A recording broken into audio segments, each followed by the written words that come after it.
మా latest videos కోసం మా ఈ తెలుగు న్యూస్ ఛానల్ సబ్స్క్రైబ్ చేసి గంట సింబల్ యాక్టివేట్ చేసుకోండి. రేపే భీష్మ ఏకాదశి. భీష్మ ఏకాదశినే జయ ఏకాదశి అని కూడా అంటారు. కార్తీక మాసంలోని దీపానికి ఎంత విశిష్టత ఉందో మాఘమాసంలో చేసే స్నానానికి కూడా అంత విశిష్టత ఉంది. ఈ మాసంలోని ప్రతిరోజు పవిత్రమైన రోజుగా హిందువులు భావిస్తారు. ఇక ఈ మాసంలో వచ్చే పర్వదినాలలో ఒకటి భీష్మ ఏకాదశి. ఈ మాసంలో వచ్చే శుద్ధ ఏకాదశిని భీష్మ ఏకాదశి అంటారు. క్షేత్ర యుద్ధ సమయంలో గాయపడిన భీష్ముడు అంపశయ్య మీదన ఉన్న సమయంలో ధర్మరాజుకు విష్ణు సహస్రనామాన్ని బోధించి పరమాత్ముడైన కృష్ణునిలో లీనమైన తర్వాత వచ్చే 3వ రోజు ఈ భీష్మ ఏకాదశి. భీష్మ ఏకాదశినే జయ ఏకాదశి అని కూడా అంటారు. ఎందుకంటే ఈరోజు ఏ కార్యం తలపెట్టినా అది ఖచ్చితంగా విజయవంతమవుతుందని నమ్మకం. ఈ రోజున శ్రీ మహావిష్ణువును పూజించిన వారికి సర్వలోక ప్రాప్తి కలుగుతుందని పెద్దల విశ్వాసం. అయితే ఎంతో పవిత్రమైన ఈ భీష్మ ఏకాదశి రోజు పొరపాటున కూడా ఇంట్లో ఈ కూరను వండకూడదు. ఎవ్వరూ ఈ కూరను తినకూడదు. తెలియక ఎవరైనా ఈరోజు ఈ కూరను వండినా తిన్నా ఇంటికి పరమ దరిద్రం పడుతుంది, కష్టాలు ఎదురవుతాయి, గండాలు వస్తాయి, చేతిలో ఉన్న డబ్బులన్నీ కూడా ఖర్చయిపోయి బిచ్చమెత్తుకునే స్టేజ్కి వెళ్తారు. జీవితంలో అస్సలు సుఖం అనేదే ఉండదు. చాలామంది తెలియక ఈరోజు ఈ కూరను తినేస్తూ ఉంటారు. దాని వలన ఫ్యూచర్లో అనేక రకాల సమస్యలను ఎదుర్కొంటూ ఉంటారు. ఈ కూర తినటం వలనే కష్టాలు వస్తున్నాయి అనే విషయం కూడా వారికి తెలియదు. కనుక కొన్ని తిథుల్లో కొన్ని రకాల కూరలను తినకూడదని మన మహర్షులు చెప్పారు. మరి ఇంతకీ భీష్మ ఏకాదశి రోజు ఏ కూరను తినకూడదు అనే విషయాన్ని ఇప్పుడు మనం ఈ వీడియోలో వివరంగా తెలుసుకుందాం. ఫ్రెండ్స్, ఫస్ట్ అయితే ఈ వీడియోకి ఒక లైక్ కొట్టి మా ఛానల్ని సబ్స్క్రైబ్ చేసుకొని మాకు సపోర్ట్ చేయండి. భీష్మ ఏకాదశి పరమ పవిత్రమైన ఏకాదశి. భీష్ముడు గంగా సంతనుల 8వ సంతానం. అసలు పేరు దేవవ్రతుడు. తండ్రి సంతనుడు ఇష్టపడిన సత్యవతిని ఇచ్చి పెళ్లి చేయటం కోసం, తండ్రి ఆనందం కోసం, సుఖ సంతోషాల కోసం దేవవ్రతుడు ఆజన్మాంతం బ్రహ్మచారిగా ఉంటానని, పెళ్ళి అనే మాటకు తన జీవితంలో చోటు లేదని సత్యవతికి మాట ఇచ్చి ఆ భీష్మన ప్రతిజ్ఞకు కట్టుబడిన త్యాగశీలి. ఇప్పటి నుంచి దేవవ్రతుడు భీష్ముడిగా ఖ్యాతిగాంచాడు. తనయుడి త్యాగానికి సంతసించిన తండ్రి భీష్ముడికి స్వచ్ఛంద మరణం పొందే వరాన్ని ఇచ్చాడు. భీష్ముడు కౌరవుల తరపున కురుక్షేత్ర రణక్షేత్రంలో యుద్ధానికి దిగాడు. శ్రీకృష్ణుడు స్వయంగా జరిపించిన అహ్వయజ్ఞాన్ని ఒంటి చేత్తో 10 రోజులు నడిపించిన ధనుర్విద్యా పితామహుడు భీష్ముడు. భీష్మ ధనుర్విద్యకు అర్జునుడు, శ్రీకృష్ణుడు కూడా నిశ్చేష్టులయ్యారు. అధర్మ పక్షాన నిలబడి ధర్మంతో పోరుకు సిద్ధపడినప్పుడే భీష్ముడు మరణాన్ని స్వాగతించాడు. అదే తన అసమర్థతకు శిక్ష అని భావించి అర్జునుడి బాణాలకు గాయపడిన భీష్ముడు అంపశయ్య పైకి చేరుకొని మరణించే మంచి సమయం కోసం ఎదురుచూస్తూ పాండవులకు రాజ్య ధర్మం ఉపదేశించటమే కాదు, ధర్మరాజుకు విష్ణు సహస్రనామాలను ఉపదేశించారు. అంపశయ్య గతుడైన భీష్ముణ్ణి చూసి దేవతలు సైతం దుఃఖించారు. 58 రోజులు అంపశయ్యపై ఉన్న భీష్ముడు మరణ వేదనను అనుభవిస్తూ మానవ జన్మకు మహత్తర వరమైన మరణం కోసం, ఉత్తరాయణ పుణ్యకాలం కోసం ఎదురుచూస్తూ గడిపాడు. విష్ణు సహస్రనామావళిని 1000 విధాలుగా కీర్తిస్తూ విశ్వ కళ్యాణ కాంక్షతో ఈ మానవాళికి అందించాడు భీష్ముడు. ప్రతి నెల మనకు 2 ఏకాదశులు వస్తాయి. ఏకాదశికి సాధారణంగా ఉపవాసం ఉండటమే నియమం. ఏకాదశి రోజు ఆహారం తీసుకోకుండా ఉపవసించాలి. బియ్యం తినకూడదు. ఏకాదశి రోజు మురాసురుడనే రాక్షసుడు బియ్యంలో ఉంటాడు గనుక ఈరోజు అన్నం తినకుండా ఉపవాసం చేసి విష్ణునామ సంకీర్తనతో రాత్రి జాగరణ చేసి ద్వాదశి నాడు ప్రొద్దున్నే పారణ చేస్తే ఏకాదశి నియమం ఫలిస్తుందని గ్రంథాలు చెప్తూ ఉన్నాయి. ఏకాదశి అనేది విష్ణువుకు అత్యంత ప్రీతికరమైన రోజు. ఒక్కొక్క ఏకాదశికి ఒక్కో ప్రత్యేకత ఉంటుంది. మాఘమాసంలో వచ్చే మొదటి ఏకాదశి మహాశక్తివంతమైనది. మహాభారతానికి ముందు ఈ ఏకాదశిని జయ ఏకాదశి అని పిలిచేవారు. భారతం తర్వాత భీష్మ ఏకాదశి అని పేరు వచ్చింది. ఈ ఏకాదశి రోజు అసలు దీనికి భీష్మ ఏకాదశి అనే పేరు ఎలా వచ్చింది అనే సంఘటనను స్మరించుకుంటే జన్మల పాపాలు తొలగిపోతాయి. ఆ సంఘటనను ఒక్కసారి గుర్తు చేసుకుందాం. మహాభారత కాలంలో యుద్ధం ప్రారంభమయ్యింది. 10 రోజుల పాటు భీష్ముల వారు చండ ప్రచండంగా యుద్ధం చేశారు. అతిరథ మహారథులందరూ కూడా మహాయుద్ధం చేశారు. కానీ భీష్ముల వారు పడలేదు. ఆయన్ను ఎవ్వరూ జయించలేకపోయారు. ఆయుధం పట్టను, చక్రం పట్టను అని అర్జునుడికి మాట ఇచ్చి రథాన్ని మాత్రమే తోలుతాను అని చెప్పిన కృష్ణుడే ఒక దశలో భీష్ముణ్ణి చంపేస్తానని చెప్పి రథం మీద నుండి దూకి చక్రాయుధం విసిరబోయాడు. అంతటి పరాక్రమవంతుడు భీష్ముడు.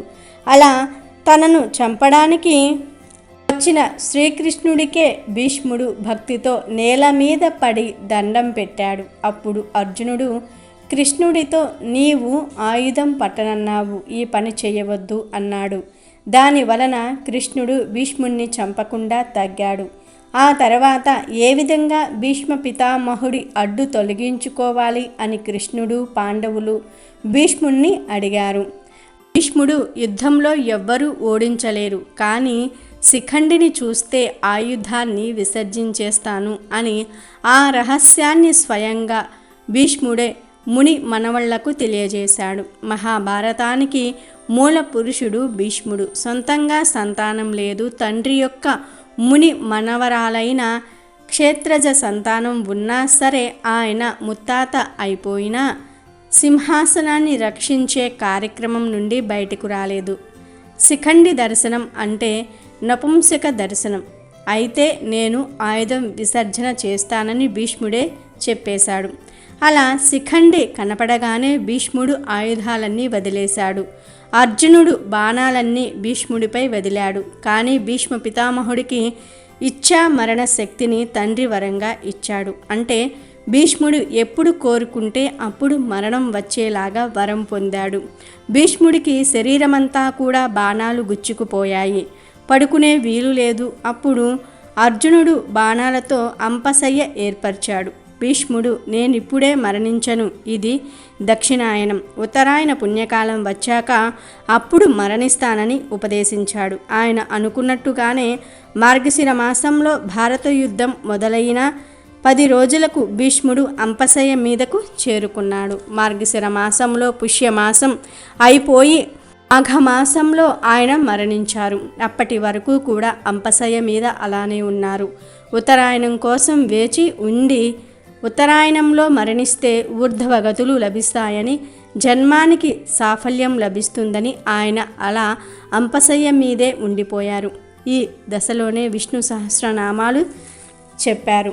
ధర్మరాజుకు ఎన్నో ధర్మ సూత్రాలు చెప్పారు. మాఘశుద్ధ సప్తమి నుండి భీష్ముల వారు ప్రాణం విడవటం మొదలుపెట్టి పంచ ప్రాణాలను ఏకాదశి వరకు వదిలారని, ఏకాదశి నాడు పూర్తిగా ప్రాణాన్ని వదిలేశారని చెప్తూ ఉంటారు. భీష్ముడు మహాభక్తుడు, అద్భుతమైన చరిత్ర కలిగినవాడు, అత్యద్భుతమైన భక్తి పారాయణుడు, భగవంతుణ్ణి నేరుగా కంటితో చూడగలిగినవాడు. ఆయన యొక్క మరణం ఏ రోజు జరుగుతుందో ఆ రోజు ఆయన పేరుతో భగవంతుడికి ఇష్టమైన ఏకాదశికి శ్రీకృష్ణ పరమాత్మ భీష్మ ఏకాదశి అని పేరు పెట్టారు. ఇలా ఇచ్ఛా మరణంతో ముక్తిని సాధించిన వారు ఏ చరిత్రలోనూ ఏ పురాణంలోనూ ఇంకెవ్వరూ కూడా లేరు. అంత అద్భుతమైన వ్యక్తి భీష్మ పితామహుడే. ఆయన పుట్టుక నుండి మరణం వరకు ప్రతి విషయం అద్భుతంగానే ఉంటుంది. అయితే ఇంత అద్భుతమైన వ్యక్తి అంపశయ్య మీద అన్ని రోజులు బాధపడి ఎందుకు మరణించాడంటే కర్మశేషం కోసం. ఎందుకంటే ద్రౌపది వస్త్రాపహరణం జరిగినప్పుడు భీష్ముడు మౌనంగా ఉండిపోయాడు. తప్పును స్వయంగా చేయలేకపోయినా జరుగుతున్న తప్పును అడ్డుకోకపోవటం కూడా పాపమే. ఆ పాపానికి కర్మను భీష్ముల వారు స్వచ్ఛంగా అనుభవించడానికి సిద్ధపడ్డారు. తన తప్పుకి శిక్షను అనుభవించగలిగిన సామర్థ్యుడు భీష్ముడు. అలాంటి సమర్థవంతమైన పేరు మీద భీష్మ ఏకాదశి వచ్చింది. ఈరోజు ఈ కథను తలుచుకుని విష్ణు పూజ చేస్తే అత్యద్భుతమైన ఫలితం లభిస్తుంది. వైకుంఠ ఏకాదశి ఎంత అద్భుత ఫలితాలను ఇస్తుందో అలాంటి ఫలితాన్నే ఈ మాఘమాసంలో వచ్చే భీష్మ ఏకాదశి కూడా అందిస్తుంది. ఈ రోజున దేవాలయ దర్శనం చేయటం కానీ, ఉపవాసం ఉండటం కానీ, జాగరణ చేయటం కానీ, ఎవరికైనా దానం ఇచ్చినా కానీ అమోఘమైన ఫలితాలు కలుగుతాయి. ఈ రోజంతా కూడా విష్ణునామ స్మరణతో, శ్రీకృష్ణ నామ స్మరణతో గడపాలి. ఎవరితో గొడవలు పడకూడదు. సాధ్యమైనంత మౌనంగా ఉండాలి. భగవన్నామ సంకీర్తన చేసుకుంటూ ఉంటే మంచి ఫలితాలు కలుగుతాయి. ఈరోజు ఉపవాసం, పూజలు ఏమీ చేయలేని వారు ఇప్పుడు మనం చెప్పుకున్న భీష్ముని కథను తలుచుకున్న పుణ్యం కలుగుతుంది. కుదిరిన వారు ఉపవాసం ఉంటేనే మంచిది. ఏకాదశి నియమాలు పాటిస్తే జన్మల పాపాలు తొలగిపోతాయి. భీష్మ ఏకాదశి అని పిలువబడే ఈ రోజున భీష్మాచార్యుని తలుచుకుంటే పితృదేవతలకు స్వర్గలోక ప్రాప్తి చేకూరుతుంది. ఈరోజు ఉపవాసం శుభదాయకం అంటారు. ఏకాదశి పర్వదినానికి ముందు రోజు రాత్రి అల్పాహారం తీసుకొని ఏకాదశి రోజు మధ్యాహ్నం ఒంటిపూట భోజనం చెయ్యాలి. ఈ రోజున వరి ధాన్యాలతో కూడిన వంటకాలను పక్కన పెట్టాలి. పండ్లు తీసుకోవాలి. ద్వాదశి రోజున విష్ణువుకు పూజ చేశాక ఆహారం తీసుకోవాలి. ఏకాదశి రోజున విష్ణు సహస్రనామ పారాయణం చేసేవారికి సకల సంపదలు చేకూరతాయి. వారి కుటుంబంలో ఆయురారోగ్యాలు కలుగుతాయి. ఏకాదశి రోజున గోపూజ సకల ఫలదాయకం. గోమాతకు అరటి పండ్లు అందిస్తే అన్ని దోషాలు తొలగిపోతాయి. భీష్మ ఏకాదశిని భక్తి శ్రద్ధలతో చేస్తే సకల శుభాలు ప్రాప్తిస్తాయి. ఈ రోజున విష్ణు ప్రత్యేక పూజలు, అలంకారాలు చేయించే వారికి అనుకున్న కోరికలు నెరవేరుతాయి. భీష్మ ఏకాదశి రోజున భీష్మాచార్యుణ్ణి తలుచుకుంటే పితృదేవతలకు స్వర్గలోక ప్రాప్తి చేకూరుతుంది. అంతేకాకుండా ఆ రోజున పసుపు రంగు వస్త్రాలు ధరించి విష్ణు సహస్రనామ స్తోత్రాన్ని వినేవారికి మోక్షం సిద్ధిస్తుందని ఆధ్యాత్మిక పండితులు సూచిస్తూ ఉన్నారు. భీష్మ ఏకాదశిని భౌమి ఏకాదశి, జయ ఏకాదశి అని కూడా అంటారు. ఈ రోజున కురు పితామహుని స్మరిస్తూ తర్పణం ఇవ్వటం సాంప్రదాయం. భీష్ముడికి తర్పణం సమర్పిస్తే సంతాన ప్రాప్తి తప్పక కలుగుతుందని విశ్వాసం. భారత జాతి మొత్తం ఆయనకు వారసులే. అందుకే జాతి, మత, కుల భేదాలు విస్మరించి అందరూ కూడా ఆ మహాయోధునికి ఈ భీష్మ ఏకాదశి పర్వం నాడు తిలా జలాలు సమర్పించాలి. ఈరోజు ఒక్కసారి అయినా సరే విష్ణు సహస్రనామాలు పఠించాలి. విష్ణు సహస్రనామం ఎప్పుడూ పఠించినా పుణ్యం కలుగుతుంది. ముఖ్యంగా భీష్మ ఏకాదశి నాడు గనుక విష్ణు సహస్రనామం పారాయణం చేస్తే ఆ ఫలితం అనంతంగా ఉంటుంది. అనుకున్న పనులు నిర్విఘ్నంగా నెరవేరుతాయి. భోగభాగ్యాలు కలుగుతాయి. సర్వ పాపాలు హరిస్తాయి. పుణ్యగతులు లభిస్తాయి. అంతేకాకుండా గ్రహ దోషాలు, నక్షత్ర దోషాలు ఉన్నవారు కూడా విష్ణు సహస్రనామాన్ని ప్రతినిత్యం పారాయణం చేస్తే చాలు, అన్నిటి నుంచి విముక్తి పొందటమే కాకుండా అన్నింటా విజయం సాధిస్తారని మన పురాణముల ద్వారా తెలుస్తుంది. ఒకవేళ విష్ణు సహస్రనామం గనుక పారాయణం చేయలేకపోతే కనీసం శ్రీరామ రామ రామేతి రమే రామే మనోరమే సహస్రనామ తత్తుల్యం రామనామ వరాననే అనే ఈ శ్లోకాన్ని 3 సార్లు ఉచ్చరించినట్లయితే విష్ణు సహస్రనామాలను పఠనం చేసిన అంత పుణ్యం ఫలితం కలుగుతుంది. ఇక ఈ భీష్మ ఏకాదశి రోజు ఎవ్వరూ కూడా వంకాయ మరియు బీరకాయ అలాగే మాంసాహారంతో వండిన కూరలను తినకూడదు. ఈరోజు ఎవ్వరూ కూడా ఇంట్లో వంకాయ, బీరకాయ, మాంసం కూరలను వండకూడదు. కూర ఒక్కటే కాదు, వీటితో చేసిన ఏ పదార్థాలను కూడా ఈరోజు తినకూడదు. కాదని తింటే ఇంటికి పరమ దరిద్రం పడుతుంది, కష్టాలు ఎదురవుతాయి, గండాలు వస్తాయి, బిచ్చమెత్తుకునే స్టేజ్కి వెళ్తారు, జీవితంలో సుఖం అనేదే ఉండదు. కనుక ఎవరూ కూడా ఈరోజు వంకాయ, బీరకాయ, మాంసం, గుడ్లు, చేపలు, రొయ్యలు లాంటివి తినకూడదు. భీష్మ ఏకాదశి రోజు ఈ ఆహార నియమాలు పాటిస్తే మీకే మంచిది. కనుక అందరూ భీష్మ ఏకాదశి రోజు ఈ ఆహార నియమాలను పాటించండి. మాఘశుద్ధ ఏకాదశి తిథిని భీష్మ సంస్కరణ దినంగా శ్రీకృష్ణుడు కానుకగా ఇవ్వగా మాఘశుద్ధ అష్టమి తిథి రోజున భీష్ముని ఆత్మ ఈ భౌతిక ప్రపంచాన్ని వీడి పరమాత్ముడైన శ్రీకృష్ణుడిలో లీనమైంది. మహాభారత ఇతిహాసంలోని ఓ మహాత్ముని మహాప్రస్థానం ఇలా ముగిసింది. భీష్మ నిర్యాణం జరిగి సహస్రాబ్దాలు గతిస్తూ ఉన్న ఆయన ప్రవచించిన విష్ణు సహస్రనామ స్తోత్రం ఇప్పటికీ భాగవతుల రసాగ్రాలపై నర్తిస్తూనే ఉంది. ఆయన దివ్యవాణి విశ్వవ్యాప్తమే ప్రతిధ్వనిస్తూనే ఉంది. విష్ణు సహస్రనామ పఠనం సర్వ దుఃఖహరణం, సకల శుభకరణం. ఆ నామావళిలోని ప్రతి అక్షరము దైవ స్వరూపమే, ప్రతి నామము మహామంత్రమే, అది అజరామరం. భీష్ముడు పరమపదం చేరిన మాఘశుద్ధ అష్టమిని భీష్మాష్టమిగాను, తర్వాత 3 రోజులకు వచ్చే మాఘశుద్ధ ఏకాదశిని భీష్మ ఏకాదశిగాని హిందువులు జరుపుకుంటారు. భీష్మ ఏకాదశి నాడు ఉపవాసం పఠించాలి. ఈ రోజున ఉపవాసం ఉండి వెంకటేశ్వర స్వామి వారిని పూజించటం ద్వారా పాపాల నుండి విముక్తి పొందుతారు. మరణం అనంతరం మోక్షం లభిస్తుంది. పాపాలు నశించి బాధలు తొలగిపోతాయి. ఉపవాసం ఉండేవారు భీష్మ ఏకాదశి ఉపవాస కథను వినాలి. దీంతో ఏకాదశి వ్రతానికి పూర్తి పుణ్యం లభిస్తుంది. ఇక ఈ భీష్మ ఏకాదశి రోజు ఉదయం మరియు సాయంత్రం ప్రతి ఒక్కరూ స్నానం చేసే నీటిలో 5 తులసి ఆకులను కానీ లేదా చిటికెడు ఉప్పును కానీ వేసుకుని స్నానం చేయాలి. కానీ ఏకాదశి రోజు తులసి ఆకులను కొయ్యకూడదు కనుక ముందు రోజే పూజలు చెయ్యని తులసి చెట్టు ఆకులను కోసి తెచ్చి దాచుకుని ఏకాదశి రోజు ఆ ఆకులను నీటిలో వేసుకుని స్నానం చేయాలి. తులసి ఆకులు అందుబాటులో లేని వారు 1 అర స్పూన్ గల్లులుపుడు నీటిలో కలుపుకొని స్నానం చేయాలి. కనుక భీష్మ ఏకాదశి రోజు అందరూ ఈ విధంగా స్నానం చేసి శుభ ఫలితాలను పొందండి.